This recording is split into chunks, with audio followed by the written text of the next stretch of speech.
all corners of the globe to your ears, it's the Midnight Movie Cowboys. Sometimes informative, sometimes controversial, but always unpredictable. It's the Midnight Movie Cowboys podcast with your hosts, Hunter, John, and Stu.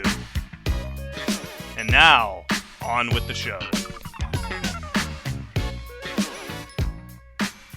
Hello, everyone, and welcome to another edition of the Midnight Movie Cowboys. It's just me, Hunter, in Dallas, and in the Rocky Mountain High of Colorado, we've got Mr. John Grace. Say hello, John. Hello. And today, this is our first episode of Clancy Cast. Okay, this is Clancy. There is no such show, is there? No, there's probably not. This is the podcast now. Yeah. Where we look at the oeuvre, the filmography of Tom Clancy. And you know what? We need some boomer energy in here. Yeah. Oh, there you go. Yeah. Whoa. What, you Dave Windorf? Did you just turn into Dave Windorf there? Oh, I'm Razor Fist. Listen up, folks. Oh, my gosh.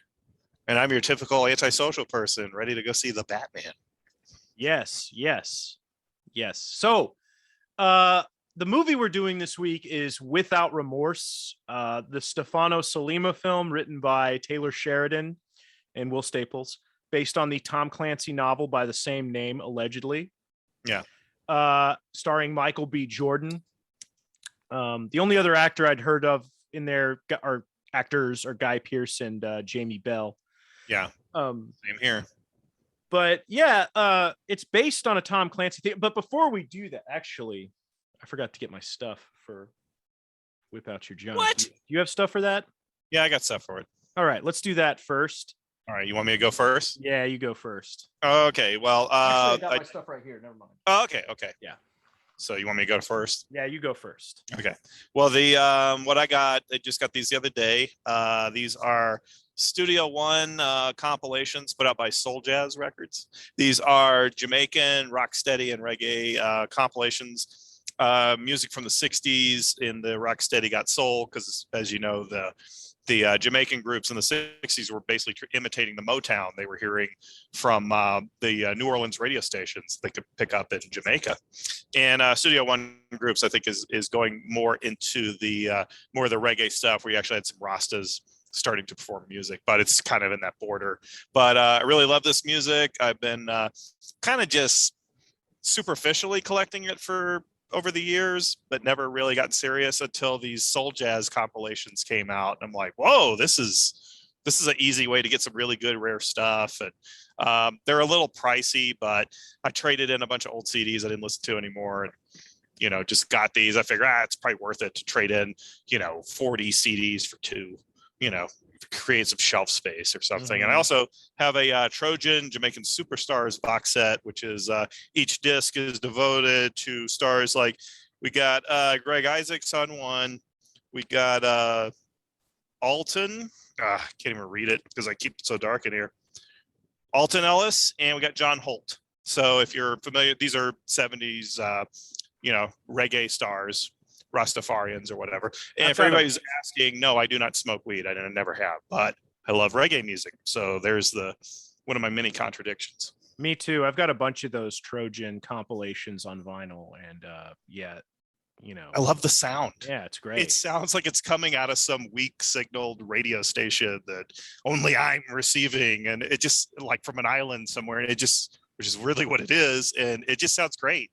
Like to me, this mentally takes me somewhere else when I listen to it. I'm just like, okay, I'm on a beach away from all the nonsense and not hearing about all the crap we hear about, particularly on social media. But it's just a different time. It's Steven Seagal is going to come around and break my arm, right? Committing crimes and voodoo spells. Well, when I was growing up, reggae was like Bob Marley, and I never really cared much for that sound for him, really.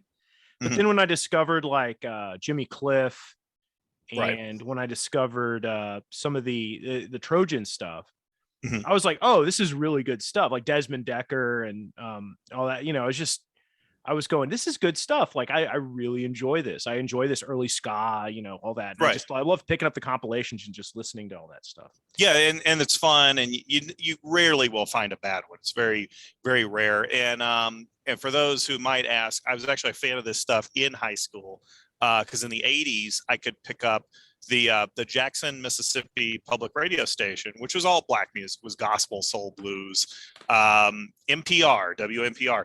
But on Friday and Saturday nights, all night long, they played reggae music. And it wasn't just Bob Marley, the typical frat boy selections, although I wouldn't say frat boys are really into Bob Marley around this time. They were in there was a kind of when I was in college, you would find that. Yeah. It was a later thing. And back then, frat boys were probably listening to REM or Hootie and the Blowjobs or whatever. And so they would play like Black Uhuru, Steel Pulse. They would play just all Culture. They would play just all these really cool reggae bands, and that's how I kind of learned about it. Black Uhuru is still probably one of my favorite, groups of all time. And so I was listening to that, and then back then collecting the music was very expensive. The best you could usually get was a Bob Marley greatest hits like Legend or something. But eventually I bought some Lee Perry cassettes, because cassettes were the big thing to buy at the time. And I was finding a lot of the Lee Perry early cassette compilations and albums like in cutout bins. So that's how I started listening to it. And then the Beastie Boys put out this fanzine called Grand Royal. I don't know if you remember this, Hunter. You might have been like a tyke back then.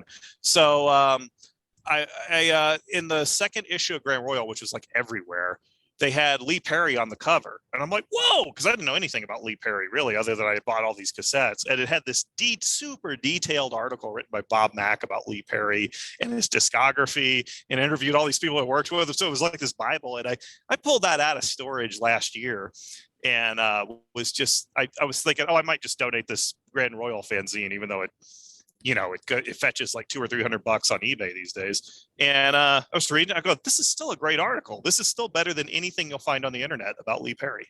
So, and he is a fascinating character. The recently deceased Lee Perry, too. Yes, he died last year. It's a little sad, but we thought he was going to live forever, because he always kind of looked the same, and he just didn't seem like he was ever going to die. But oh well, age gets you sooner or later. But fascinating stuff. I love the music. But for those who are asking, no, I don't own a bong or anything like that. I don't touch that stuff. Can't even stand the smell of it. But do you subscribe to the Rastafarian faith? No, actually, it's funny. I looked up on Wikipedia a couple of years ago, and they were listing it as basically a dying religion. Well, it's because I'm not an expert, but the whole big thing behind the religion was that's the king of Ethiopia, Selassie. And he turned out to be a dictator who was torturing people. Well, they thought he was the second coming of Christ. And like literally, not figuratively, they thought he was Jesus. Mm-hmm. And, he visited Jamaica and he disavowed them. He was like, these people are crazy, and so when your Messiah figure turns out to clearly not be, and he disavows you, and he's clearly not like that, it's kind of renders the faith impotent, I guess. The part that's appealing is the drug use and the polygamy, I guess. That's what white guys love about it. The white guys with the dreads. They love all that stuff. There's a kind of a pull towards things that allow men to feel to act uncivilized. Right. And that's appealing. It's the faith isn't even popular in Jamaica, apparently. It's like, most of the Jamaicans I meet are like Catholic. Yeah. So. Yeah. There's, there's a lot of Catholicism and folk Catholicism.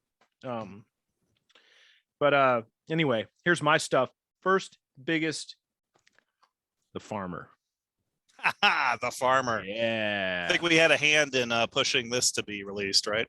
Yeah, I feel like we're at least somewhat responsible. Van Lucassen gets more of the credit, I think. But oh yeah, definitely. He really, I consider him the sun source of all the movement to get it going. Yeah, if he hadn't done what he did, I would not be holding this in my hand. I'm hoping all the good work, because Eric Zaldivar, our esteemed colleague, has been doing great work getting interviews with people in this movie. So hopefully we can get a special edition re-release with all that stuff in it. That would be pretty cool. I think that's the aim. I was amazed. He posted photos of talking to Angel Tompkins Yeah. over the weekend. I was like, wow. Yeah. It's like I hadn't seen her on camera in decades. Yeah. Eric was supposed to be on this episode, but he's been so busy with that stuff. That's why he's not here. Right. Okay. And today's movie got me going. Hunt for Red October. Hadn't seen this one since I was a kid. Another one I haven't seen since I was a kid. This movie could suck. I don't remember. I remember thinking it was cool back then. Was Patriot Games? I hate it. I'm sorry. It sucks, Hunter. You got burned. Did John Milius work on this? Yeah, he did, supposedly, but it's a bad film. Okay. Is Clear and Pleasant Danger worse? It's better than Patriot Games. It's not as good as Hunt for Red October. I said Clear and Pleasant Danger. That should have been the alternate title. Yeah. Is that the Zucker Brothers spoof? Hot Shots Part 3. Yeah. Clear and Pleasant Danger. Yes. And of course, we got The Spirit. Oh, yeah. Sam Jones one that you told me to get. I watched it. Enjoyable? Would have been a solid pilot for a TV show had it, gotten going. But I enjoyed it. Yeah. It was fun. And I also got Devin Townsend's new live album vinyl. It's pretty cool. White Boy Funkadelic. There you go. Yeah, exactly. Angry white boy rock. I don't know. Yeah. Not that angry anymore. Yeah. So yeah, anyway, Tom Clancy Without Remorse. So I think we just kind of decided to do this on a whim. Mm-hmm. But this movie, like Taylor Sheridan's kind of king screenwriter right now. Like right. he's the dude right now. Like there's always one. I feel like there's always one screenwriter who's a household name around each time period. Right. Like you'll have your Charlie Kaufman or who are some others like Joe Esterhaus, Shane Black. I'm trying to think of who else is up there. Sterling Silliphant in the 70s. He used to go on Mike Douglas show all the time with his crazy wife Tiana. And or I think this is it Tia. I can't remember what his wife's name. I think it's Tiana, but she's but like Sterling Silliphant, and I'm trying to think who was the big deal in the 80s. Maybe there wasn't one. Or it may have been John Milius. I don't know. John Milius. There's some people who are famous as screenwriters. It's rare. Right. It's like, and they're well known. Robert Towne is Oh yeah, perfect example. Yeah, Robert Towne. They'll dip their toe into directing, but they're known as screenwriters. Right. And they usually, when they dip their toe into directing, usually you find out why they should stick with screenwriting. Exactly. They're not really good at that directing thing. But this movie, it's written by Taylor Sheridan and it's directed by Stefano Sollima, son of Sergio Sollima, who did all the spaghetti westerns and Eurocrime The stuff. Gun Down, Violent City, which we covered. The Oliver Reed movie with Fabio Testi, I believe. Didn't he do Face to Face with Tomas Milian? Did Face to Face. He's kind of respected as like the second or third great Italian action movie director. I think it's like you got Leone, Corbucci, and then Sollima, like the three Sergios. And a lot of people would probably rate Sollima over Corbucci, because to me, like I said on the last show or the show before that, Corbucci I think was better at comedy. Yeah. He made good action films. Don't get me wrong, but comedy was where his skill really was. He was great at. Stuff like Super Fuzz is just odds and evens. It's great. He did some of the best Hill and Spencer comedies. I've never seen his other comedies that were never imported over here, but I'm sure they're probably pretty good. I think even when he does comedy in Western, it's better than what you usually get from an Italian Western in the era. But the other movie Stefano Sollima did with Sheridan was the Sicario sequel. Yes. And this one premiered on Amazon Prime, and I think I know why. It really does have that streaming look, doesn't it? Yeah, and it's not a bad movie. It's okay. This is a fine way to kill an hour and a half, I guess. Yeah. Like every other streaming premiere. Yeah, like it hits all the notes. But you know what's funny though? Tom Clancy's work. Okay, let's start with Tom Clancy because this is based on a Tom Clancy novel in theory, but it really the only thing it has in common with the only thing it has in common with the novel is the main character is Jack Clark, John Clark, who's basically the edgier Jack Ryan. I believe he's the Willem Dafoe character in Clear and Present Danger. Yes, he is. And he was played by Liev Schreiber in Some of All Fears. And here he's played by their total doppelganger, Michael B. Jordan. Michael B. Jordan, who looks exactly like Willem Dafoe. Yeah. Michael B. Jordan plays him here. And in the original book, he's a Vietnam vet. Here we have the Syrian War. Right. In the novel, he does have a pregnant wife who gets killed, although not in the horrific circumstances that happens in this movie. She dies in a car wreck in the book. In the movie, she gets like massacred by Russian. Well, they had it as the total like suggested thing. Like they didn't want to make it graphic or something. I'm not really sure. It's like they kill the other special forces team members in pretty horrific ways, and then they kill in the suggested way, like it's too edgy to show the audience or something. They shoot the bed, but the way they present it, you would be forgiven for thinking, okay, she must have gotten away. Because there's like no reaction. It's like there might as well have been pillows under there. Like there's no reaction, nothing. There's no blood, nothing. Drooling or anything like that, But other than that, the only similarity is like there's some ops, and at the end, he gets the identity of John Clark, right. And but other than that, that's basically it. But what do you think of Tom Clancy, John? We've never talked about Tom Clancy, but he was big, but he's huge. It was his own phenomena. And like Tom Clancy, the books were huge.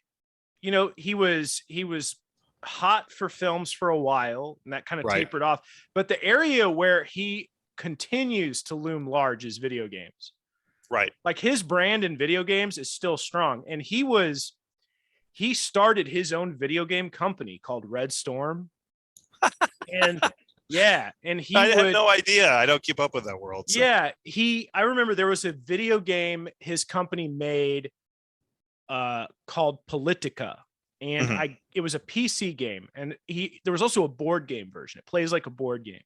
Okay. But it's a game where you pick a faction in the collapsed Soviet Union, and you basically vie to carve up the country for your faction, whether it's like nationalist, communist, KGB, FBI, not FBI,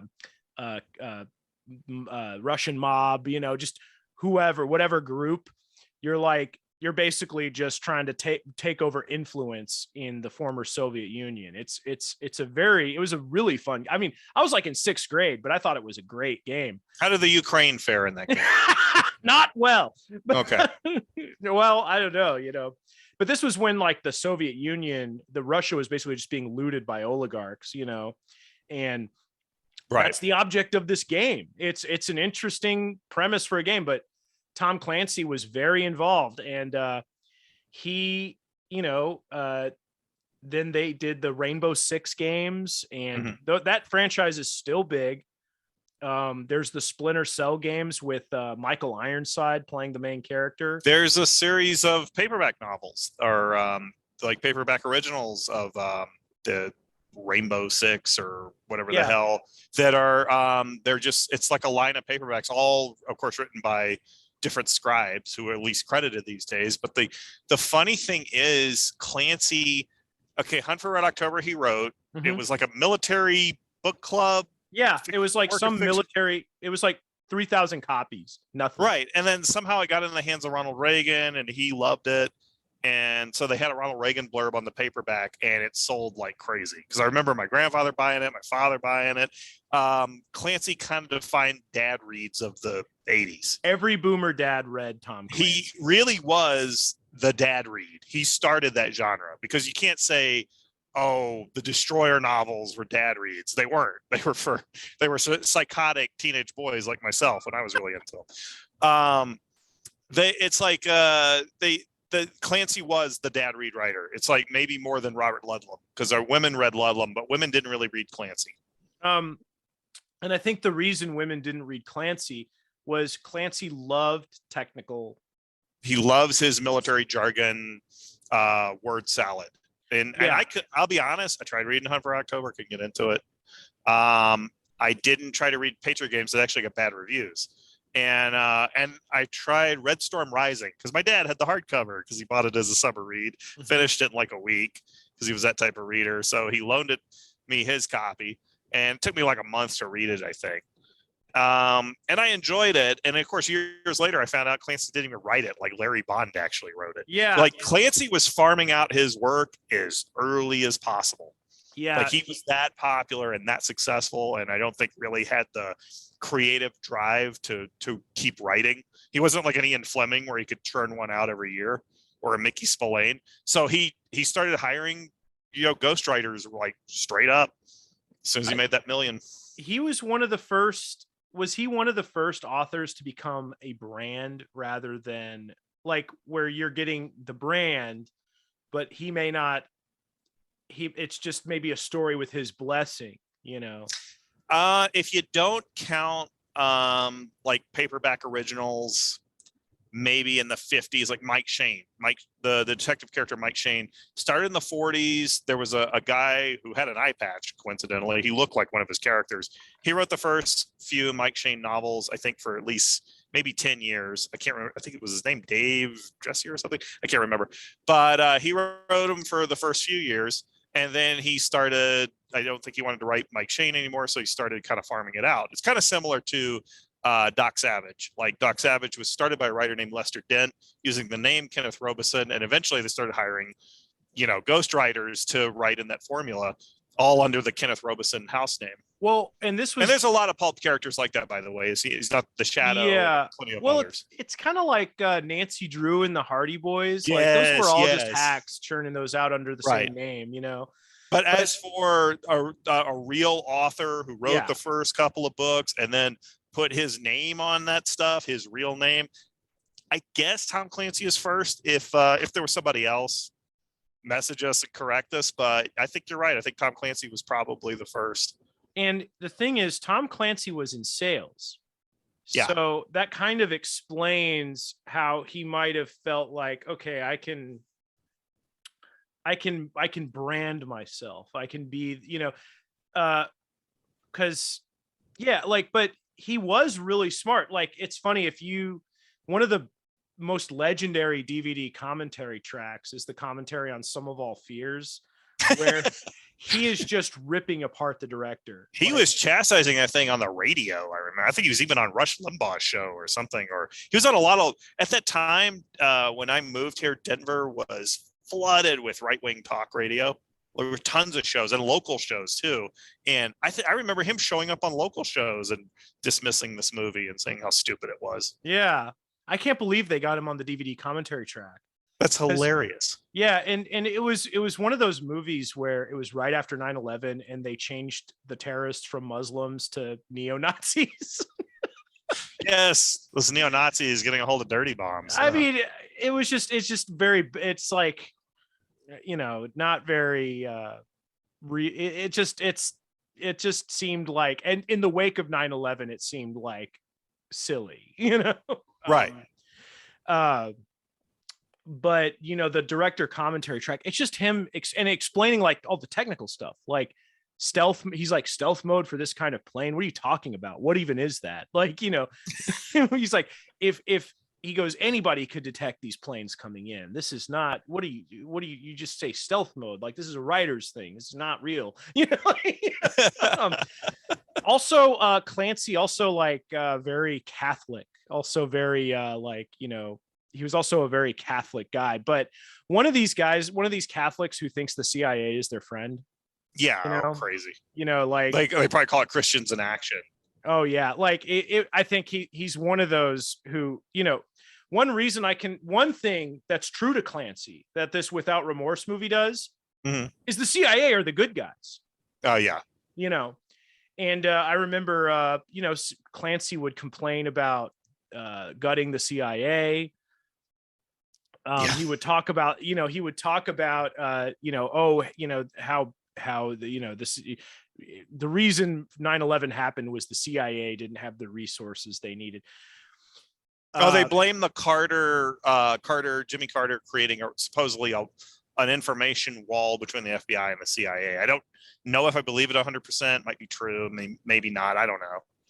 Well, I think the problem is they don't fire the CIA with every administration. Just clean the house. Yeah, the CIA is one of those, or it should be dissolved, because they don't do anything that's in the interest of the American people. They just go and create havoc and misery in other countries. Exactly, and it's like I'm done. I have the above the law view of the CIA. Me too. Me too. 100% in agreement with the way Steven Seagal views the CIA. Yes, I am a total. I was shocked when you sent me that clip when we were getting ready for the Above the Law episode, and I watched that, and when I watched the movie, I was like, holy hell.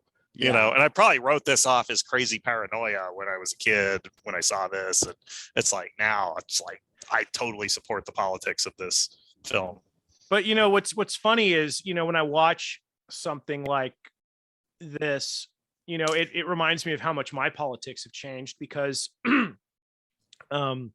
I would have been like, well, look at that, a movie where America's the good guys, back in the day. But now I'm like, the CIA is a wicked organization. They just, all they do is create misery and havoc in other countries and spy on American citizens. Like, why do we have, and not that I hate the United States or whatever, but it's I have a more nuanced view, I guess. Yeah. Well, the funny thing is, like, I never got into the Clancy books, even though I enjoyed Red Storm Rising, but I never bothered the others because they were just so damn thick. They were door stoppers. I tried reading Rainbow Six, and it was just when I was in like 6th grade or something.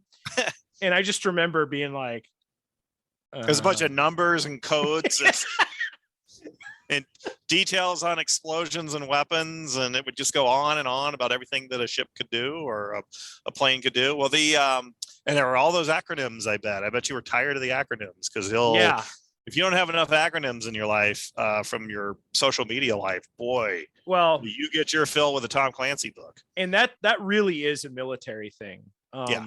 Like I having joined a military organization, people speak in acronyms, and it's really, when you first join, it is so hard to keep up with what people are saying. It's like learning another language. You're going, right. Wait a second. You're talking Twitter speak, basically. It's funny. When I was watching this, though, I've noticed since then I get really keyed into the military relationships and jargon, because I notice it in a way that I didn't before. It's changed the way I watch these kinds of movies. Right. But I will say, though, I think the reason Tom Clancy's brand looms so large in video games is I think that's probably where it was best suited. Yeah. Because I remember, well, did he not come from like some sort of RPG military gaming scene even before he wrote Hunt for Red October? I think he was in some sort of military gaming thing which I never understood. I remember there was a club that did it at Ole Miss where I went to school, but I didn't understand it, and I think he came from something like that, where they basically play these very detailed RPG versions of Battleship, is what it looked like to me. Or what's that game that's in the Napoleonic War? Yeah, Risk. Yeah, Risk. And like, I believe he came out of that scene. The funny thing is, in the 90s, when his stuff was the dad read, I went for the alternative, which was Richard Marcinko and his Rogue Warrior Red Cell novels. And he was like a real guy who had a really cool autobiography, and he sounded like a crazy man in the autobiography. And he was a Navy SEAL. I think he was like he was the founding member of SEAL Team 6 or 7, and then he started his own private security firm after he was kicked out of the Navy, supposedly under very controversial circumstances. He started something called the Red Cell or whatever, and he and writer John Wiseman came out with a series of novels that I read every one, and they were so much more entertaining and shorter than a Tom Clancy book.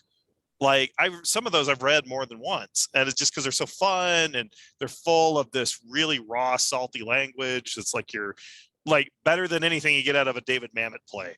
And like and he always has those asides where he's like, when you encounter a ticking bomb, it doesn't have a digital clock on it. It doesn't have the blue wire or the red wire. And he explains all the reality of, the combat reality of this stuff. But of course, what I always loved is every book he's talking about training in this obscure tiger claw martial art, or I'm taking this exotic form of Tai Chi. And then when he actually gets into a fight, he's just like gouging eyes and kicking in the balls and biting and also pulling some assassin's ponytail or some shit. It's nuts. It's just they're so entertaining. And I don't think he had anything to do with writing them. I think he just kind of signed off on the manuscript. I think John Wiseman, his first writer, was really good and just was great at writing this type of thriller. But then he got other ghostwriters or co-writers, and the books were still fun, but it just wasn't as smooth a ride. But they were still fun. Like, I check them out from the library and read them and have a good time. But I think those are way more fun than any Tom Clancy I've ever read. And somehow they made a terrible video game where Mickey Rourke voiced Richard Marcinko. And by the way, Richard Marcinko passed away a couple of months ago, I think. Just like Lee Perry passed away, I think just a few months back. And like Mickey Rourke did the voice, and apparently it was voted as the worst video game of all time, or one of the worst. I gotta find out what game is this. I think it was called Red Cell. It was but he had that kind of I always like to joke that I say my politics are those of a disgraced former Navy SEAL living out in the wilderness in isolation.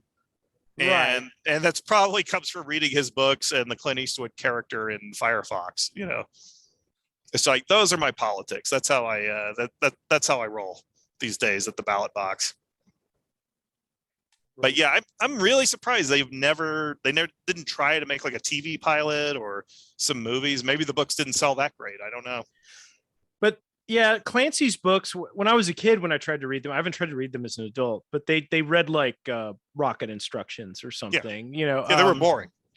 But the video games were awesome. Like, right. Rainbow Six, you would get your mission layout, you could plan it out. What kind of guns are you going to take? What kind of armor? Like, where are you going to put them in? And like, in the first Rainbow Six, you would, when you got shot, you were dead. Like, that's it. It wasn't like Doom where you get, I remember it was like, if you made one mistake, and the guy shot, that was it. It was like a SWAT team mission. And so I think that's one reason his brand looms so large, is because just the way he looks at things was good for video games, right? In a way that maybe it didn't. I think it worked for Hunt for Red October. But for everything else, like, what's another great Tom Clancy movie? People, I don't know. Wasn't there one with Chris Pine? There was that was the one Kenneth Branagh did, called Jack Ryan's Shadow Recruit. But I think nobody seemed to like that one that much. Yeah, there was a TV show with John Krasinski, but none of those are based on Clancy books. Yeah, because there's something. There's some muck with the rights to his characters. Like, somehow Paramount owns Jack Ryan, like, in totality for movies or something like that. And I looked at the trailers on Amazon for the one with what's his name, Krasinski or whatever. And I thought they got it wrong because they got him carrying a gun. And I thought the whole thing with Jack Ryan was he was a desk jockey. He was like a heroic office clerk. So he never fired a gun in the books I read, or the one book I read, What in Hunt for Red October, Jack Ryan is basically Tom Clancy. Yeah. He's a guy who writes nerdy books for the CIA, and then whoops, through like, because I slipped on a few banana peels, now I'm thrust into the situation where I'm gunning down a Russian cook. Right. But what do you think of Hunt for Red October? Because I rewatched it the other day and I thought it was really good. It was a good movie. I really enjoyed it in the theater. I didn't enjoy it as much on television simply because the effects are very outdated. Oh man, the green screen is so bad, and the final scene with Alec Baldwin and Sean Connery is just like, ugh. But in the theater, it's great. On TV, it loses quite a bit. It loses that whole feeling. Like, when you see it in a theater, you feel like you're in the submarine with them. At home, you're just watching a submarine movie on TV. And so what the benefit it has on home video is appreciating the Sean Connery speeches, which were written by John Milius. And that's how they got Connery to do the film, because he was replacing Klaus Maria Brandauer in the film, who had actually done like a couple of weeks filming and had to leave the production for whatever reason. And so they got Sean Connery, and they said, John Milius will write speeches for you. And he was like, oh, okay, I'll do it. Excellent. I see you speak like, Russian. He writes very good speeches. Yes, I see you speak Russian. Yeah. So do I.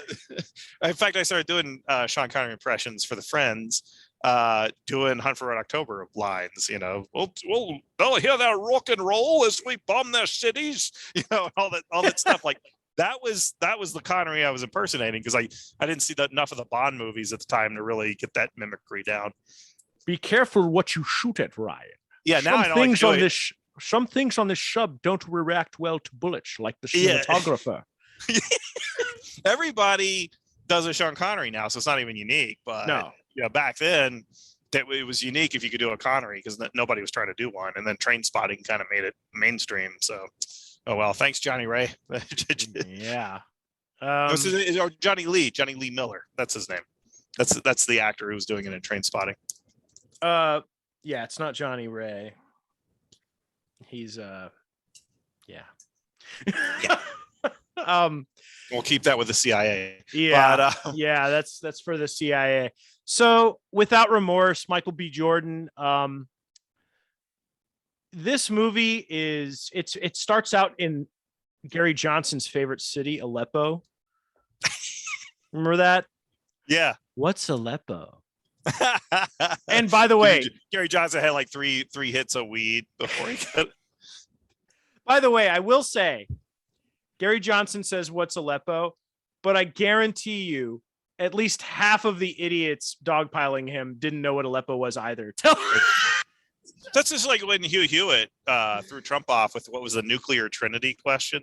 Yeah, something like that. Nobody had used that term in decades. It was just Hugh Hewitt being a little nerd, you know, which he continued to be after that. I quit listening. I don't know what that is. Yeah. Yeah, I don't know what that is. And then it's like, oh, he's unfit for office. Yeah, exactly. Because he wanted Mitt Romney in there at the last minute. Like, you know, but but a lot of these people who are like, I can't believe Gary Johnson doesn't know Aleppo. I don't think you know Aleppo either. No. Like, show me some receipts, pal. Yeah, ask people to find Ukraine on a map. That's a fun one. Yeah, no kidding. All of a sudden, everybody's a freaking expert on Ukraine. Everybody knows everything about Ukraine. Oh yeah, they have Ukrainian cousins and grandmothers, and you know. Yeah, all of a sudden, everybody is they are an expert on the history of the conflict between the Russian and the Ukrainian people. Yeah, they don't know what the Holodomor. They don't know what the Holodomor is. They don't know what the.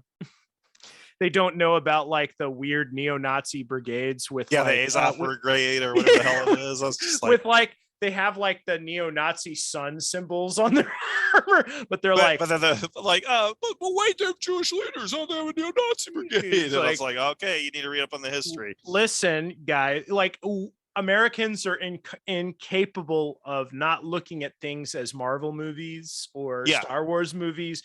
And they look through at everything through the lens of like stupid political sports, team sports.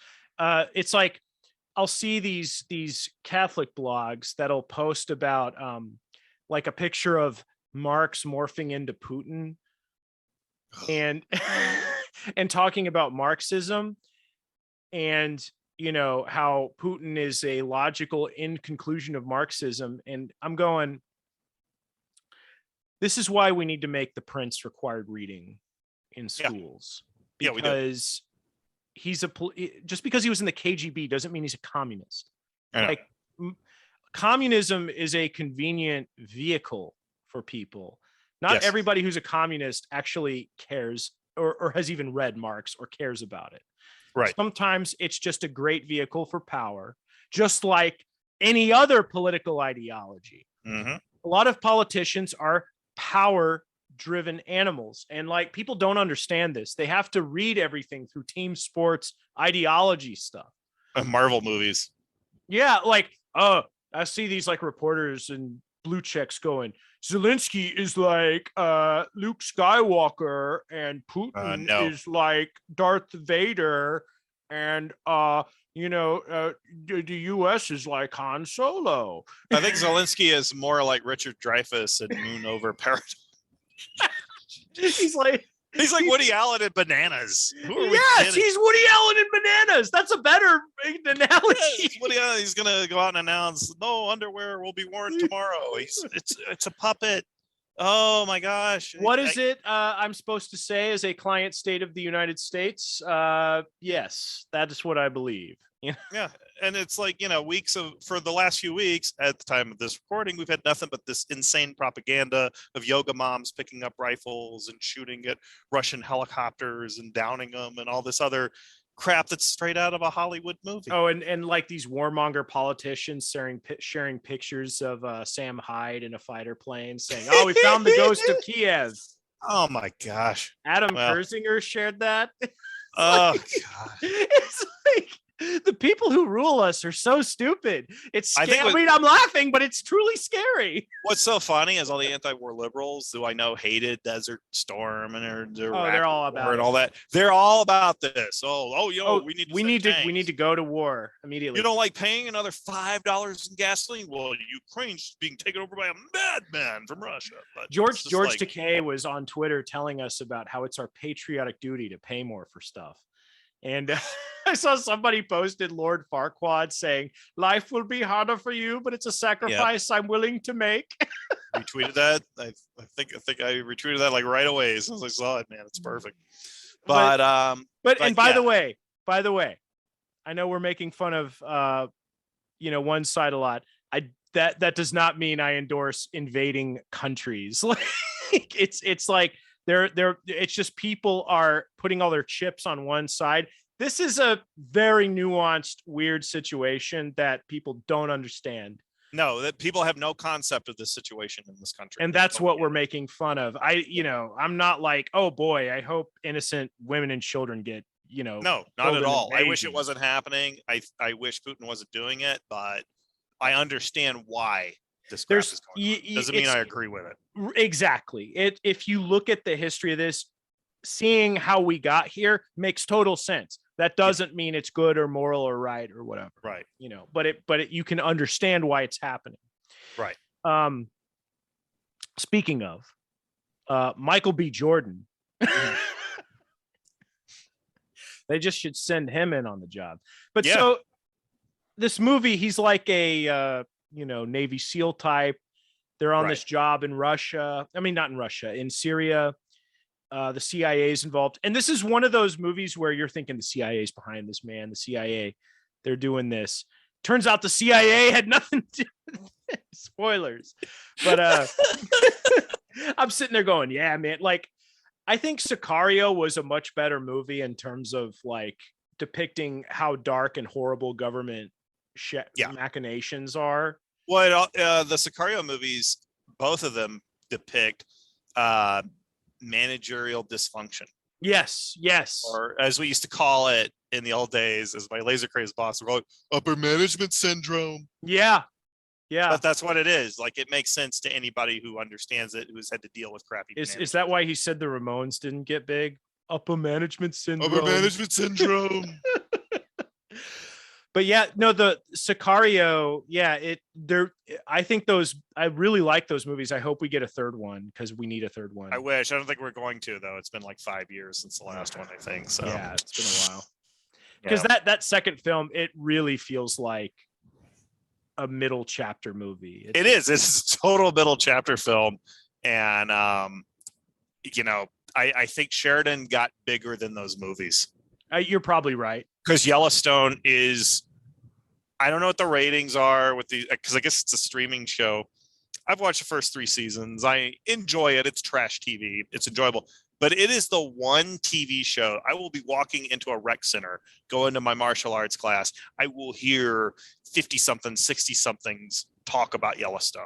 Yeah. I will overhear it. Like, everybody is watching it. Dude, so apparently people come up to me at work and go, you watching, did you see 1883? Yeah. And there's film kids who used to go to my school who are working on it, you know. Because it's shooting cool. in Dallas, you know, so Right, they're like, right. oh, you know, I have there are former students at my school who are working in the electric department there. Right. I haven't seen it yet, but the first 3 seasons of Yellowstone, I thought the first 2 seasons were pretty good. Third season wheels are starting to come off in my eyes, but Yeah, maybe not for everybody, but I don't know. I'm not as impressed with the third season, but you know, eventually it turns into Who's Sleeping with Who show, like all other TV shows that are aimed at men and women. And it's you know, but I do enjoy it, and I respect that he's been able to make a brand out of doing the type of entertainment that, let's face it, Hollywood has not wanted to do in years. no, you know, like kind of. I was really surprised by Sicario. I was like, this is really like kind of tough, nasty. It's original. It's not, you know, based on it. You know, it's like it's like the way a Punisher movie should have been done, or a Mac Bolan. It's as close as you're going to get to a Mac Bolan movie, where he's a government sanctioned hitman, basically. Yeah. And it's the funny thing about those films is they're very, I don't know, is the word based? I'm not sure. It seems to be actually his movie Wind River has this issue too. They seem to be very critical of women in tactical jobs. Yeah, though they are. This Without Remorse is kind of that way too, because you know, the female character in the SEALs, it kind of becomes a liability. Yeah, because she can't physically stand up with the guys. In Emily Blunt's character in Sicario, it's like, what's she even doing here? You know, she's out of her league. The whole movie, like, my wife had a problem with the film. She said it was so mean to her character because she doesn't belong there. And then when I watch Wind River, the Olsen girl or whatever who's in the film, I guess it's Elizabeth Olsen, I can't remember, but she's out of her league. She's completely unprepared for an assignment out in the snowy wilderness, you know, with what's his name, Hawkeye's character, or whatever. Jeremy Renner. Yeah, Jeremy Renner. But it's okay. He's not a memorable person. right. No, he's just kind of there. But I've noticed, okay, like the Sicario films were released by a Canadian company, Lionsgate. They're not even really Hollywood productions. I think they're financed through Euro money and other sources. So. And Denis Villeneuve did that first one. He did the first one. Salima did the second one, and they don't have a modern, current Hollywood sensibility in them at all. No, like, they don't care if you they do mean things in both films. They don't care if you are offended. I was shocked by both of those films that they even got made. But you know, when I finally saw Sicario, I thought it was very refreshing. Yeah. And the sequel was pretty good too. But you know, that first movie, is really rough. It was not nice. Right. And I thought that was refreshing. But Without Remorse, it has a little bit of that Taylor Sheridan stuff you like, but it feels very formulaic. This feels more like a TV pilot or something.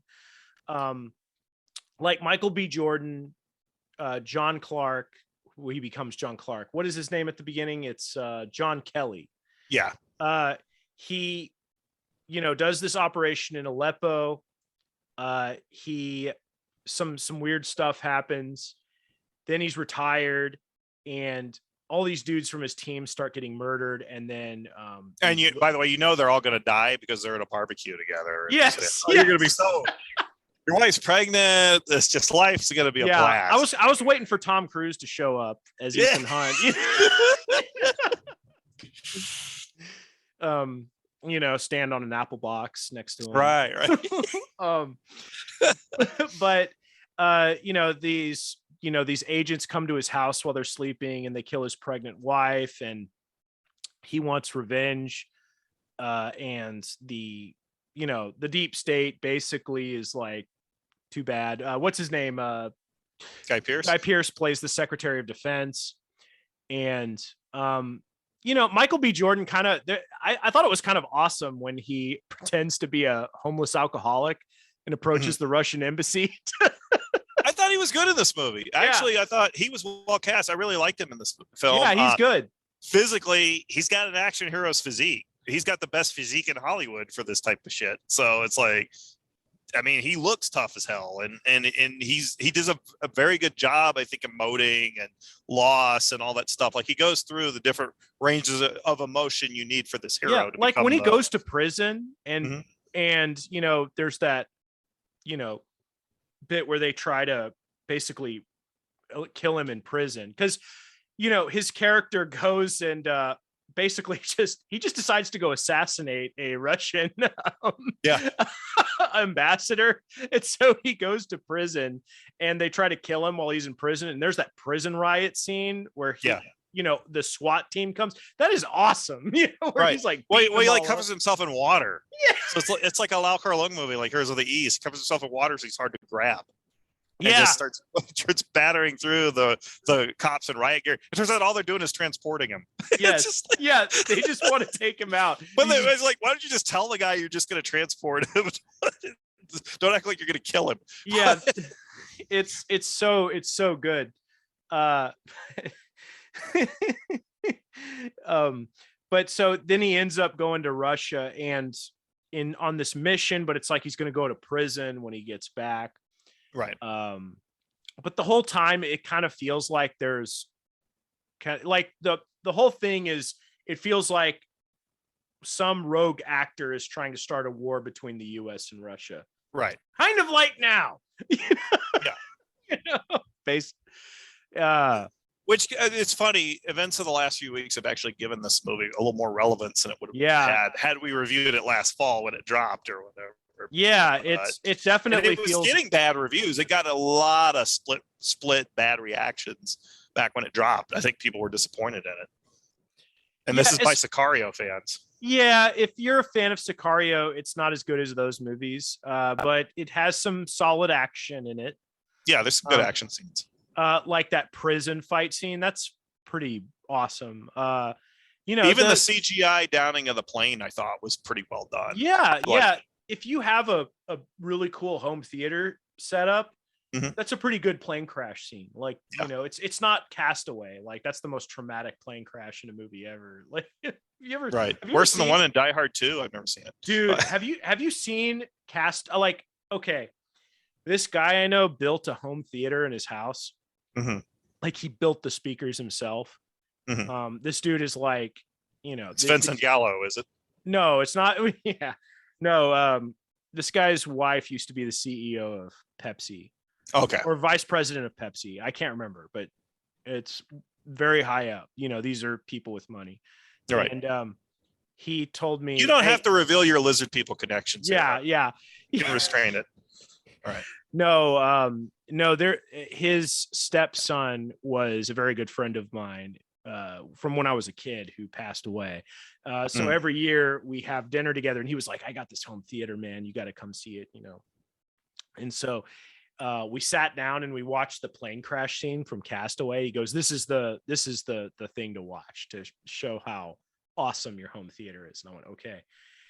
It was like being in a plane crash.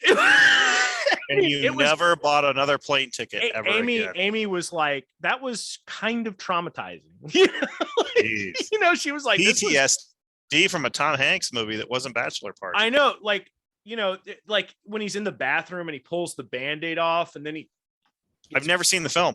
The movie. I've never seen the whole thing because Tom Hanks on an island by himself does not interest me. That doesn't interest me at all. But that plane crash scene does not interest me. The plane crash scene is amazing, and if you watch it in a home theater setup, it is freaking wow. But I was thinking about that scene when I watched this. I think it takes a little too long for him to swim to get the equipment. Yeah. Because there's a lot of him going underwater and trying to find oxygen to get the equipment so they can do the mission in the plane. I kind of wonder if that's an editor's disconnect with the material or a director. It might be going into the editing room and say, look, you got to have this scene and then you got to get through it. They're going through too much B-roll, I think, might be the problem without guidance. I don't know. And sometimes directors and producers are like, we spent a lot of money on this. I want to show it. Yeah, we'll show everything. We'll show every inch of this water tank we rented. Because, imagine you're a director and you spent days trying to get these shots, and then an editor's like, we need to cut this down. Like, yeah, this isn't, this is dragging down the movie. Hell no, you're going to include those shots. Do you know how hard we worked to get those shots? That's where perspective kind of Did you ever read Fangoria like in the 80s? Were you old enough to have read it then? No, I didn't read Fangoria until it was too stupid to read, you know. You were lucky. Anyway, back in the 80s, every time an Elm Street movie or a Friday the 13th film would come out, they'd hype it up. They'd have this article hyping the movie up. Mm-hmm. Then it comes out. It has the great opening weekend and falls. And then a month later, Fangoria, almost like clockwork, would publish an article by some bitter effects artist who did all these effects for these movies. And it was all cut out because the director didn't want to wanted to do suggestion, or, you know, the MPAA said, you got to cut all this out. You got to cut it down to a G rating, and then we'll give it an R. You know, it's just like, it was just nonstop. It's like, so basically you got ripped off. You're paying to see a movie that was incomplete, or was it really finished? Well, you know, a lot of times I would hear these directors say, well, we just go super over the top because we knew they were going to make us cut it anyway. So we'd go way further than we thought we could, and expecting to cut that out. That's what John Milius did with Conan the Barbarian. And that's how he got away with some blood splatter in the film, was he overshot it. And so then by the time it ran through the MPAA, they said, okay, cut this and this. You still had a bloody movie, but it just wasn't as gratuitous as the type of stuff he'd filmed. Because that was kind of a strategy. I've heard people like Don Coscarelli and Sam Raimi and, you know, all these gory horror guys, they would say, you know, we just go further, and we knew if we didn't go that far, they'd make us cut it anyway, so we could get it the way we wanted to get it. And some of these directors would say, yeah, people say that, oh, this was compromised. No, it wasn't. This was our strategy. Yeah. There's that extra footage, but it doesn't need it, you know. Right. But for, you know, grug-brained horror fans, gorier is better, right? Yes, exactly. You know, gore. You know, they've never seen a deer cleaned in their life, or they've never watched their mom clean a chicken, you know, that's been killed or something. Yeah, no, you know, if you go shoot a deer and gut it, you know, you'll have your fill of guts and gore for the rest of your life. Yeah, you will. I've seen 3 deer cleaned in my lifetime, and that was enough. I've seen way more than that. I don't crave the gore. And you know, my dad would hand me the knife and say, "Okay, son, what did you do it this time?" and you know what? It's a good experience. I'm not going. It's not something I actually. I'm gonna. This is weird to say, but hunting. I don't enjoy hunting as much as that part. You know, that part was a little easier for me because the animal was already dead. Shooting the animal was much more difficult. That's something I never could. That's something I had a hard time with emotionally. I had a cousin who was raised in, you know, a family of hunters, basically. He was taken out to the deer camp since he was a little kid. And after he killed his first deer, did the cleaning and everything, he never hunted to kill again. Like he'd go out in the woods for just like camping and stuff, but he had no interest in hunting after that. Yeah. I never minded the cleaning part. I thought it was interesting because it's like anatomy, and, you know, and that might sound sick or weird. It's like, oh, you like cutting it up and stuff. Right. But you know, that part was never, you know, that was always interesting, fascinating, you know, because it was so utilitarian. Right. And it was just interesting, you know, but the actual hunting part was not that I've never, I just never enjoyed that. Yeah. I went hunting when I was a little kid, but without a gun. It was just like a tag along hunt, you know, with uncle or, you know, whatever. And it's just, I didn't enjoy, it's just, you're just hanging out in the woods. It happened to be real quiet, and it's cold as hell. And it's 3 a.m. and it's pitch dark outside. And you're in a deer stand, and it's just like, you're just sitting there. And it's you got to go to bed super early. You wake up and I hated it. You put on long underwear. It's so cold, and cartoons were on, you know, and I'm missing them. And then it's not like Tarzan or something where you're going through the woods with a bow and arrow, and, you know, you're gonna nail it right there. You find the deer's droppings, and you're like, he's that way. He's this way. Broken twigs, you know. I could see his footprints. You're giving signals by squirrels and birds are giving you communication. Yeah, telling you're the deer. Wolverine. Like There's nothing Edgar Rice Burroughs about it. Let's just put it that way. no, there's it's very none of that. you're kind of sitting there. I remember like kind of sitting prone on the ground at like 4 a.m. It's pitch black outside, and you're just sitting there in the dark. Like I was on the ground, like it was like Metal Gear Solid, like sitting there. I wasn't even in a blind, but it's just not a pleasant experience. Whereas the other part was it was interesting. Yeah, well, the funny thing is my son wants to go hunting, but he's gonna have to go hunting with his grandfather and his uncles, and I told him, I said, you may not like it as much as you think you're gonna like it, or he'll love it. It's one of those. It's one or the other. It's gonna be an extreme one, and he may love it. He may love the quiet Zen calmness of being in the woods. Yeah, he he might have the Ted Nugent reaction. Yeah, he might be total douche. Yeah, like he's gonna start listening to Call of the Wild, the Spirit of the Wild, or he's going to play these long songs with excessive guitar solos with the Spirit of the Buffalo.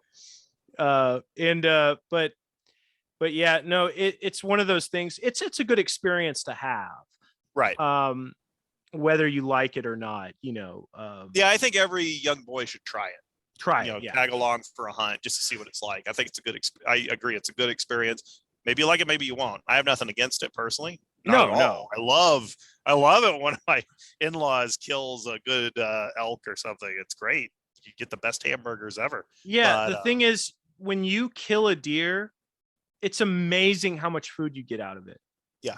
You have, like we'll get tons of ground venison sausage. You have so much food from one deer. Yeah. And like Ted Nugent, I remember hearing him go, we never eat any meat that we didn't kill here on our ranch. I believe it. During hunting season, if you shoot a few deer, that's tons of meat for the year. Yep. Like he goes, during hunting season, we get our food for the year, our protein for the year. Boom, right there. Yes. You get so much from one. You go out and do that a bunch of times, you're set. You get that freezer full of venison. Boom. It's great. It's so fantastic when we end up with a share of an elk or something. But but with the movie, getting back to this film, the funniest thing I noticed, I read it's not faithful to the book. It takes the title off. The funny thing is I recognize the plot and the structure and even the finale. It is a total theft of the Chuck Norris film Good Guys Wear Black. It even has the same ending as Good Guys Wear Black. I recommend you check out Good Guys Wear Black. Go watch it in the next week or so. And you might enjoy it. You might not. Actually, was surprised how much I enjoyed it when I watched it a couple of years ago. I thought you didn't like that movie. I had always written it off for years. And I checked it out, I think, on Hoopla. The public libraries. Yeah, I watch stuff on there sometimes. And I was going back and revisiting the old Chuck Norris films because I didn't like a lot of them when I was a kid. I liked some of them, but I was like, I think when he gets to canon, that's when it really that's it. It's over.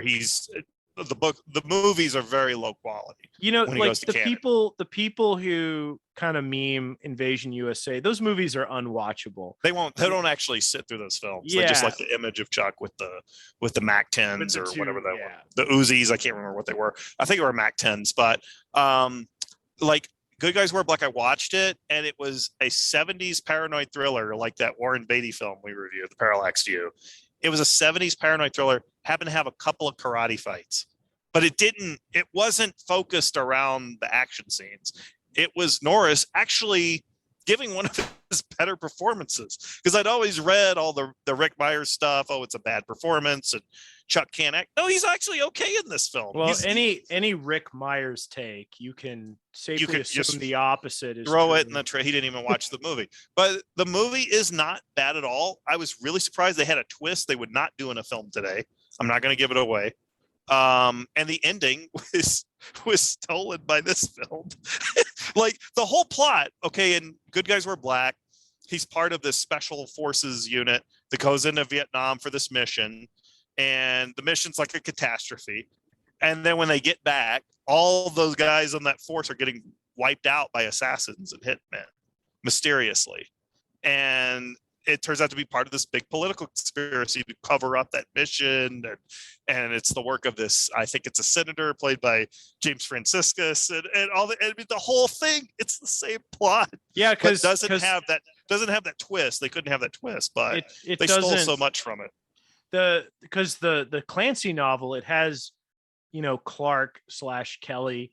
He gets involved with this girl, and then she's like a former prostitute, and then her old pimp gets to her, and he has to there's all this stuff going on in the Clancy one. You mean the ghostwriter? It was probably Jeff Roven or somebody like that who actually wrote it. It's unadaptable is what it is. So it looks like they just took some key elements from Clancy's book and plugged it into this Chuck Norris plot. Yeah, it's Good Guys Wear Black. Which seemed sufficiently Clancy, but we have to the reason we know Clancy it's before Clancy. Yeah, well, the way it's Clancy is the CIA are good, the bad actors are outside the CIA. Right. Okay. Because the whole movie you're going, I know it's the CIA. I hate, it's always the CIA. These guys are bad. Jamie Bell, that character is a bad guy. And it sets it up that way too. It has you thinking that because your own personal politics come into play. And Jamie Bell is he's a scumbag, he just seems untrustworthy. He's a worm, and Michael B. Jordan has him up against the wall and he's like, I'm going to kill you. And he's like, I didn't know anything, man. I was here to pay this meal. And you're going, you should just shoot him, Michael B. Jordan. Oh, he's CIA. And then it turns out, no, we're CIA. We're the good guys. See, you thought you were going to get Michael B. Jordan caving in the CIA weasel's face. And you don't get that. No, he caves in other government weasel faces, at the end. It is kind of cool when the real bad guy, when he's like, you're going to say her name. Yeah. I like the finale, even though they lifted it from Chuck, but and by the way, I actually helped out on a project involving that film, but Good Guys Wear Black, I do recommend, if you've seen this film, go rewatch Good Guys Wear Black. It has my recommendations. You'll be surprised how much was stolen for this film. Directed by the director of Magnum Force and Hang 'em High, Ted Post. Yep. But yeah, I'll go. What Good Guys Wear Black? It's one that I've started and I've never finished. And it's got that 1977 blandness to it that comes with a lot of low budget American films from that time. But if you stick with it, there's some surprises. I was genuinely shocked. I hadn't seen the movie since I was a kid. My jaw actually dropped at some of the twists. I was like, whoa, I didn't see that coming.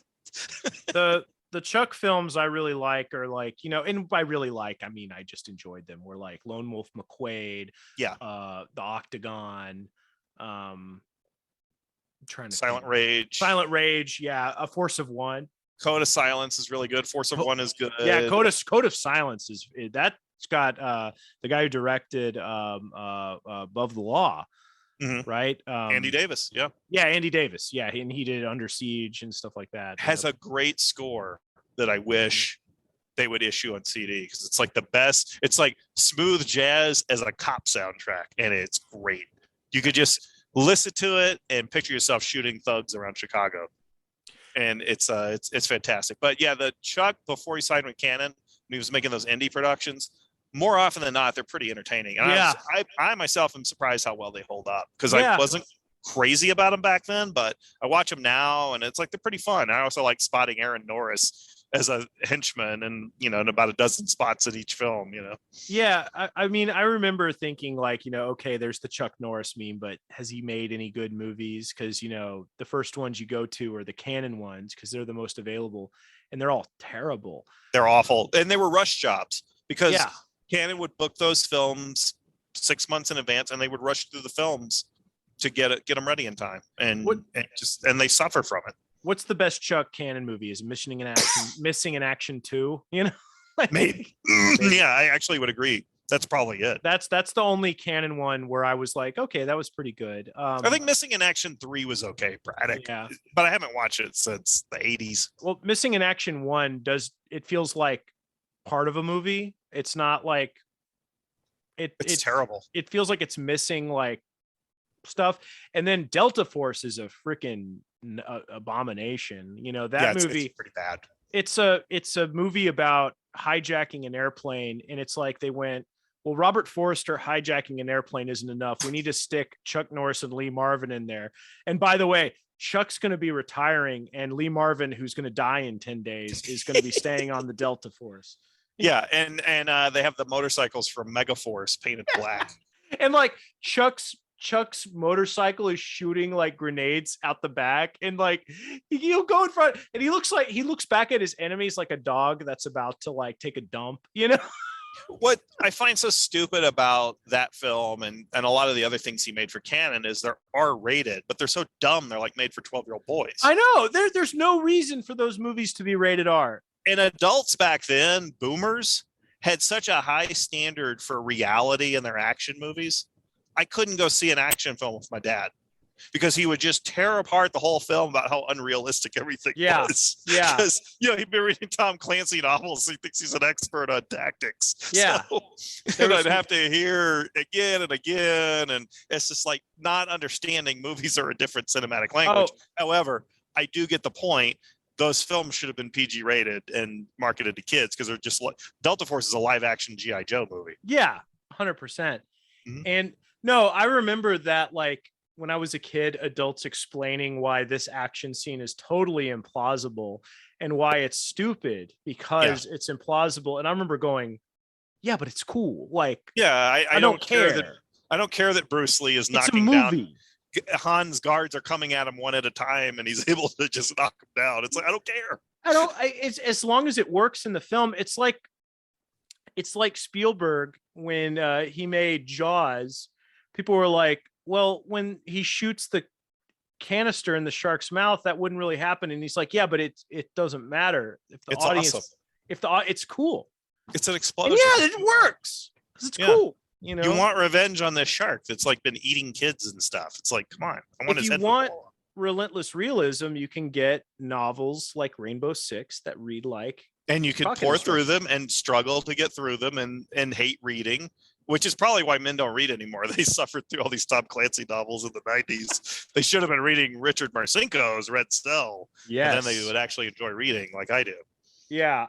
Yeah. The Tom Clancy brand is better for video games. I'm just going to say that. Yeah. Ghost Recon, Splinter Cell, Rainbow Six, Politica, all that good stuff, you know. Because he was a gamer. He was a pre-electronic gamer. He was like old school OG gamer. So I would like to know how much money he made off of video games versus books, because he died in like what, 2013, something like that. But that the games have only gotten bigger. So like Rainbow Six has only gotten bigger since he died. I seem to remember, I'll probably be corrected on this, but I think there was a passage in Red Storm that I thought was so hilarious and made it so clear that what a fantasy character Jack Ryan was for Tom Clancy.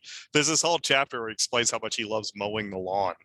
Could you get more suburbanite dad than that chapter? No. Meanwhile, another chapter is, Soviets are just mowing through like Middle Easters and such. And from what I remember, I haven't read it in years, but it's like, I just remember that chapter. All I really remember about the book is a chapter where it talks about how much Jack Ryan loved mowing the lawn and what a stress reliever that was. And it's like, is he going to pull out a 6-pack of Schaefer Light?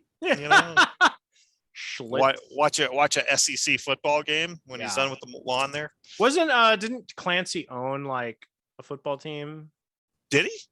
I think you're right. Let's see. He was he was part owner of his hometown Major League Baseball team, the Baltimore Orioles. Okay. So there you go. All right, that makes sense, because he was always wearing like those Navy baseball style caps, like in all his publicity appearances or whatever. Yeah. But yeah, Without Remorse. I don't know. There's not a ton to say about it. It's very like it's kind of A, B, C, D. It's good. It's a remake of Good Guys Wear Black with a lot more money. And a Tom Clancy character. Yes, yeah, Tom Clancy character and better actor, a better actor than Chuck Norris, but I mean, Michael B. Jordan with the right vehicle could be like an action hero for the next decade. There's no reason he shouldn't be, but you know. They kind of make this one like they're going to do a sequel. I don't think they will, but I would watch it if they did another one because it was. Oh, I totally would. I don't mind this type of thing where I can just be one and done and not have to worry about continuity. Yeah. I miss that so much. And it's just being able to enjoy something like the Rockford Files, or it's funny because a relative called me up today and he asked me if those Tom Selleck, Jesse Stone movies were any good. And I said, well, as long as you watch the first one, it doesn't matter what order you watch the next ones in because they're very episodic or self-contained TV movies. And I said, that's what's good about them. You just watch it. You don't have to. It's not tolerable. Like work to get involved where you have to do research. It's stylish enough. Most of them are directed by the guy who directed The Hitcher, Robert Harmon, I think is his name. I think I'm very briefly. I've never seen any of those, but I would always see them at grocery stores. They're okay. It's like watching an episode of Gunsmoke in your hotel room when you're on a road trip or something. It's just kind of, you tune in. It's decent enough acting. There's some style here. There's usually an okay mystery, and there's good location work wherever the hell they shoot them. I think they're set in a coastal town in New England, but they're probably filmed in Canada like everything else. But they're entertaining, and that's kind of what I felt watching this. I was wondering, did they have something they made for theaters and just sold to Amazon when they didn't think there was any chance to get a theatrical release during COVID? But watching it, I said, I think this is made for streaming. Yeah, this it feels like it's made for streaming. Even though it's scope, I think it's scope widescreen or whatever, it still feels like a streaming thing. It's got that vibe. It just doesn't seem large scale enough for the theaters, because nowadays they're competing with Marvel movies. I don't know why an adult thriller has to compete with Marvel movies, but that's the way they see it. So you have to have the thing so visually out there in green screen to oblivion that probably nothing is releasable by their standards these days. Yeah. I think that's why the Sicario movies, like, we dug them so much, because those were getting theatrical releases, and they were, this is real stunt work. This is real action shot in an actual location filming and everything. Now Denis Villeneuve has to do Dune, and he's gone green screen on us. He's gone like CGI crazy because he has to be the new Ridley Scott. So he has to do all this stuff Ridley Scott couldn't do, like Dune, and and he frankly he does it better than Ridley. Yeah, I'm sure Ridley is a director I gave up on pretty quick. His Blade Runner movie might be better than the original. It has more to say. It has a real substantial message. It has a point of view. Yeah, that is a real room divider when you say that, especially for the Razor Fist. Oh yeah. Oh, yeah. Listen, that movie is trash. No, there are people who hate Blade Runner 2049. And, I like the original more than you do, but it's a movie that is more about the aesthetic than the content. Yeah. And I think 2049 has a very alarming, it's sounding the alarm on the modern world. It's saying this is where we're headed, Yeah. Is it like I think we may have said on our show devoted to it, it's more relevant to the current year than Blade Runner was in 1982.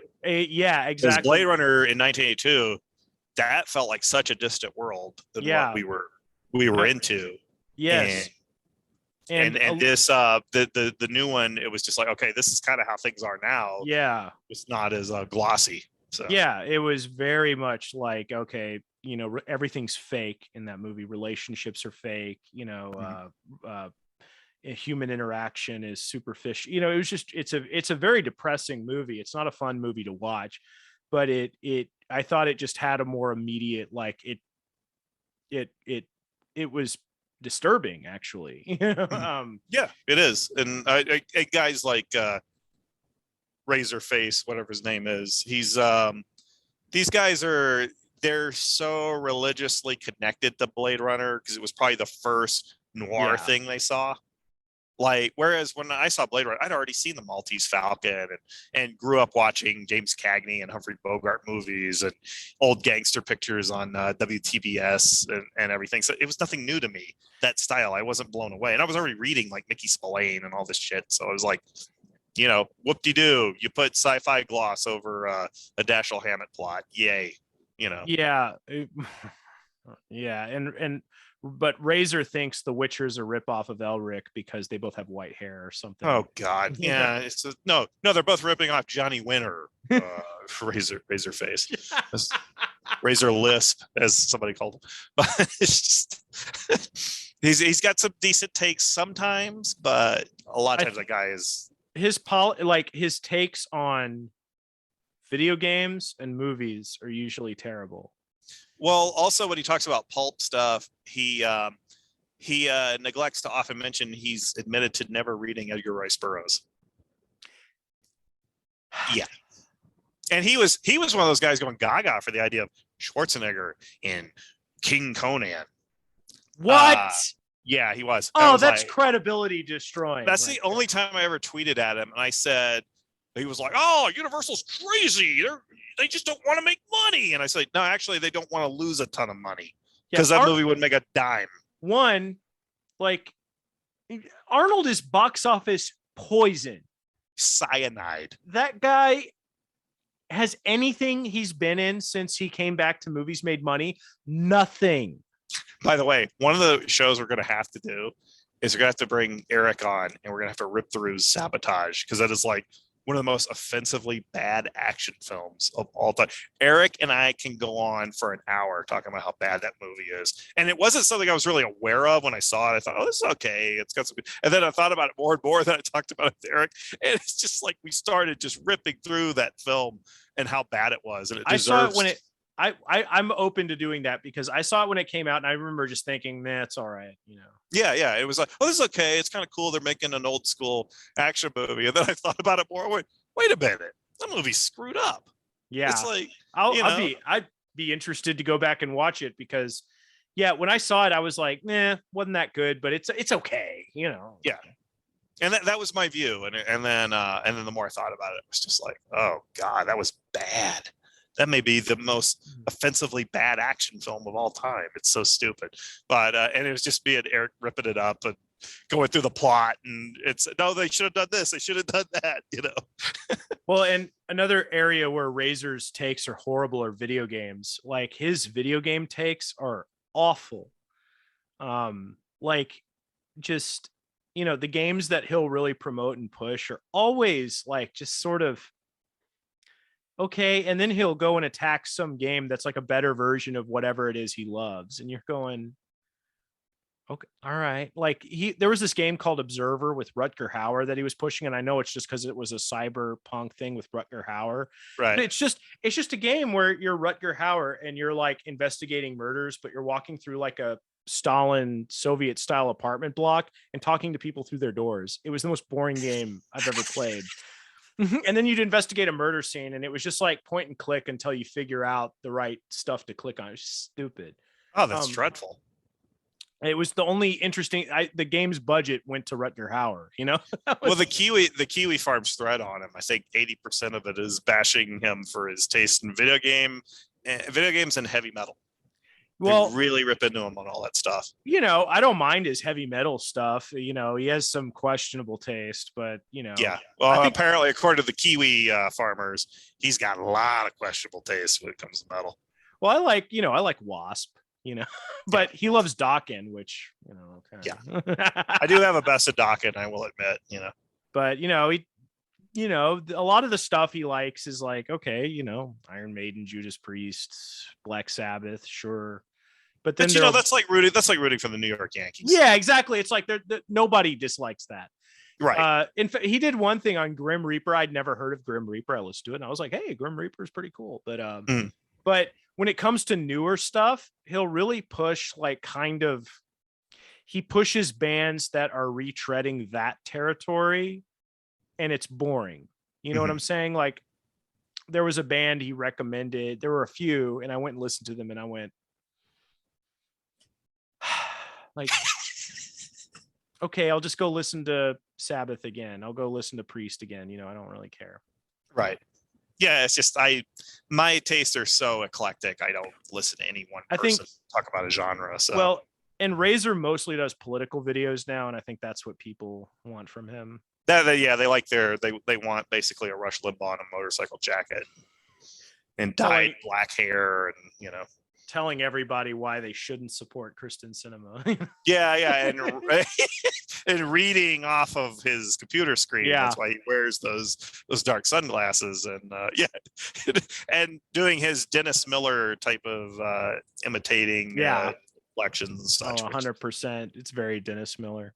Yeah, I'm not really down with that. It's just like, dude, just speak off the cuff. It's more interesting. Don't do the radio voice. Yeah. Well, without remorse, do you want to rate this thing? Yeah, I'm gonna rate it like 5.5. It's not really a diss. It's not really a praise. I like some stuff about it. I think Michael B. Jordan was really good in this. I'd love to see him play the character again. I'd watch it. Show it on Amazon Prime. I don't think I'd go see it in the theater unless they got some sort, or Craig Zoller directed it or something. It's if you have Amazon Prime, watch it. It's not going to kill you. If you don't like it after about 25 minutes, just tune out. Maybe go at least up to the prison scene where he's fighting the guys in riot gear. That's a pretty cool. It's the best scene in the movie, actually. But it's a decent movie. Like, I had an okay time, but it's a 5.5 for me. Nothing special. I'd give it a 6. I think it's perfectly decent streaming tier, time killing content. Streaming tier is the perfect phrase for this. Yeah. It's like you said, it's got plenty of great fight scenes. I like the prison scene. I like the part where he takes out the Russian ambassador. There's some solid stuff in here, but it doesn't have the thing that pushes it to the next level like a Sicario, right? Where you really get it, really sucks you in. It's better than a Bourne movie, I think. Yeah. Oh, 100%. I hate those damn things. Yeah. Bourne movies are like, what's going on? I can't see. Don't hire a cameraman with epilepsy. Yeah. Oh, the cameraman fell down during the fight scene. Yes. The cameraman is involved in the fight scene. Matt Damon called him a name, It's like he's having a seizure every time we do the fight scenes. We don't know why. I think isn't the first Bourne movie, it's Doug Liman, so it's not, isn't it just kind of normal? And then it wasn't as bad, although I noticed the trailer had better angles on the fight scenes than what was actually in the film. It's an okay. The first one is okay. I still think Matt Damon was miscast. Mm-hmm. To me, he looks like a lesbian gym teacher. You know what? Like, I remember the meme in the late 90s, early 2000s was, out of the Affleck and Damon's the talented one. Affleck's coasting. Yeah. I think the opposite is true. And no, Affleck's the one with talent. That's history has proven that Affleck is the GOAT in that team. Like he, first off, his Batman was awesome. Mm-hmm. And I went and watched Argo again the other day. That movie holds up 10 years later. It's well made. His crime films are very well directed. Yeah. That he's not even in one of them. Gone Baby Gone. Gone Baby Gone. That was a good very movie. Well directed, very well made movie. His politics are repulsive, but I mean, his work is. What's weird? He's one of those guys. Like I think, like you said, his politics are repulsive, but his art does not reflect that in the slightest. Exactly. It doesn't even have that attitude. It's kind of like David Mamet. David Mamet was talking about, you watch Mamet's films and they don't line up with a liberal New York theater guy. Yeah. And then one day he said he was in the car and he just was kind of like, he was listening to NPR and he was like, I hate all these people. Like, he just was kind of like, and David Mamet, is not a guy whose politics I don't necessarily agree with. I think he's more of a neocon, but he is. But it's one of those things where you'll have these artists who are, kind of typical entertainment liberals, limousine champagne socialists. Yeah. But their art does not have any of that in it. And so you go, okay, well, there's a disconnect here between, what you're putting out there and what you're saying. There's dissonance, Well, have you seen the greatest tabloid pick of all time, which is Ben Affleck leaving J-Lo's place when they had their sort of reunion, and he's leaving in the morning. And he looks And he just kind of looks at the cameraman like, Yep. Yep. like captain of the football team just scored with the cheerleader again after spring break. That's a great meme. Also, the meme of Ben smoking a cigarette when he was getting divorced from Jennifer Garner. That was another great one. Yeah. It's just like, personal life. Well, he's he at least makes that stuff interesting. You know, he handles it like a dude. Oh yeah, he's a guy. He likes to mix it up. Yeah. He's one of the boys. Yeah. If his relationship with Jennifer Garner fails, well, it could fail with anybody. Yeah. It's kind of cool. All right. Well, anything you need to plug, John, before we go? No plugging yet. All right. Well, I think that's about it. Hopefully we'll have Stu on next week. And with that, I'm just going to go ahead and say adios. Hey, peace out. And now, it's time for Rue Britannia with your foreign correspondent, the Nes.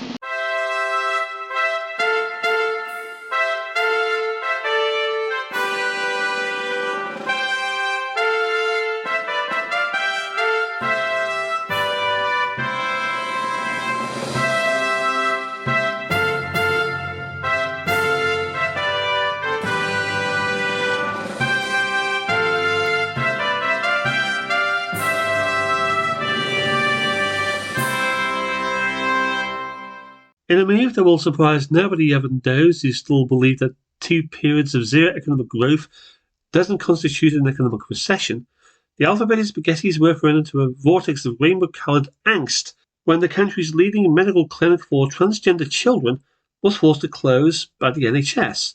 The NHS Tavistock Gender Clinic, which offered help and guidance for Clive, who wanted to be Sandra, Angela, who wanted to be Terry, and the undecided, who frankly wanted to be a surfboard, will now close amidst a welter of allegations of child sex abuse and a medical policy that can be best described as rainbow heavy. A decade ago, the Tavistock Clinic received 250 child referrals. At the point of closure, it dealt with just over 5,000 clinical referrals, somewhere over the rainbow.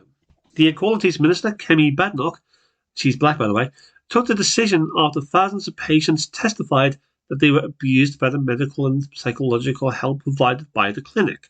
This, as well as also allegations of physical and sexual harassment. The rainbow flag will be lowered by staff at the end of the month. A great gay actor of our time will be brought in to read a verse from the Upanishads, and the wake will consist of jelly and ice cream, followed by a couple of rounds of Twister. If indeed the abused patients live by the Top Gun mantra of go the gay way, then the metaphorical F-16 fighter crashed and burnt. Woke, the Rainbow Spangled Comedy Act, otherwise known as Hampshire Police, slipped into split personality mode this week as the constabulary announced that they were formally scrapping their policy of administering hate crimes awareness courses. The 2-hour educational class intervention targeted those who were arrested by the constabulary in connection to allegations of racism, sexism, misogyny, and transphobia. So much for the idea of restorative justice. However, the constabulary ran into a rainbow-coloured brick wall when a 51-year-old Army veteran was arrested last week after posting online a meme comprising of a rainbow-coloured swastika. The unlikely suspect was arrested and informed he could be prosecuted if he didn't consent to the idea of an intervention. He was then released without charge. As someone who was offered the same intervention by Merseyside Police, at least if anything, the military veteran got to know why he was actually arrested. In my case, no detail of my incriminating tweet to the MP who complained was provided, nor the name of the MP. It was figure of fun Diane Abbott.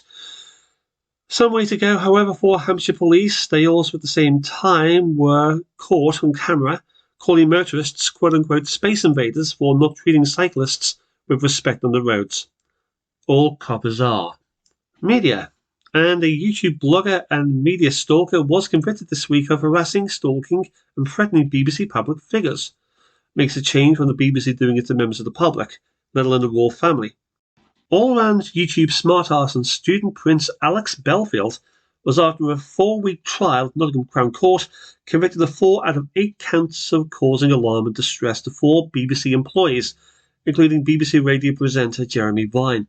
Normally at this point I'd be on the side of anybody who's anti-BBC, but putting it frankly, Belfield is a nasty piece of work. Launching to crowdsource appeals for legal fans and then going off on 3 holidays at the same time, playing the horrible poverty to his YouTube viewers whilst at the same time, playing a grand piano in his living room, boasting about being a YouTube journalist whilst actually having never broken a story, etc. Anyway, the convicted crim was bailed for a month. Sentencing is on the 16th of September. Stalking in England carries a minimum custodial sentence of at least 6 years. They'll enjoy big mouths on D-Wing, though I suspect they probably enjoyed the gay prison vibe even more so. Finally, further notes in passing, Hollywood lesbian and micro-celebrity Anne Hesh fights for life in hospital after her car caught fire after a head-on collision. She'll go well in the Wogstar GT remake of The Burning. Personally, I like my Hollywood celebrities fried. Ex-Manchester United player and club legend Ryan Giggs goes on trial accused of physical assaulting his ex-girlfriend, let alone her sister. Manchester United does seem to have a problem with women. And the Highland Games event got off to a flyer when a competitor in Holland accidentally killed a spectator after he literally tossed his 22-pound hammer into the wrong direction. When it comes to tossing his caber, frankly, really I think he should keep it confined to his private life. Pax. In a move that will surprise nobody other than those who think that Predator Prey isn't Mary Jane, and it is, Ryan Giggs' criminal trial concerning allegations of sexual assault against his ex-girlfriend and her sister proceeds with all the grim finality of a man who's just discovered he's actually won a lifetime membership of the Benny Appreciation Society. Giggs, a multiple league winner, European Cup winner, and an ex-club captain, is accused of, in November 2020, of breaking into the home of his ex-girlfriend, Kate Greville, this after she ended her relationship with him, pinning her to the ground and headbutting her, as well as also other allegations besides. It's not the first time Giggs' private life has been less than discreet. 5 years ago, he took out a court injunction against the press, stopping them from publishing allegations against his private life, which the London media promptly ignored anyway. Putting it bluntly, he does appear to be the love 'em, leave them type. Meanwhile, over the road at Manchester City, suspended French player Benjamin Mendy has been awarded another charge of sexual assault, bringing the total of allegations of sexual assault to 8. Remember back in the days of childhood, of rosy golden balm, when you used to actually look up to sportsmen as role models? Holy shit! Entertainment. And a former choir boy who once came in third in the 2009 final of Britain's Got Talent formally went on trial this week accused of 2 counts of rape. It's the type of thing that ITV goes for in a really big way. 23-year-old Andrew Johnson, 9 at the time, ended up coming in third that particular year, third behind a 16-year-old who basically decided to perform a cover version of Mother of Mine, and a pair of Asian immigrant community dancers. Short shelf life. Maybe if the defendant back in 2009 had been wheelchair-bound with spina bifida, he'd have actually won. But then on second thought, if he actually had been wheelchair-bound with spina bifida, maybe he would have been charged with 2 counts of rape. Johnson, as a 13-year-old who signed his £1 million contract with Simon Cowell, was promised the world, namely a PlayStation 3, a year's free dining at McDonald's, and a free 1-year pass to Wookey Hollow. Sadly for him, reality intervened when at the age of 15, his balls dropped. It happens. What little of his singing voice that remained was effectively removed when his nose was broken in a pub fight in 2014. That happens as well. His £1 million contract with Psycho gone, he compensated for the loss of his career and voice by taking up jiu-jitsu. Not so much bel canto, but can belto. If convicted, ITV have guaranteed him a place on next season's run of Love Island. Woke, and the English Premier League outraged the black immigrant community again this week by permanently banning knee bending before games. No exaggeration to say that the move is going down like Boris Johnson visiting a mental ward. Not least given ex-footballer come professional full-time BLM supporting black nationalist activist Rio Ferdinand.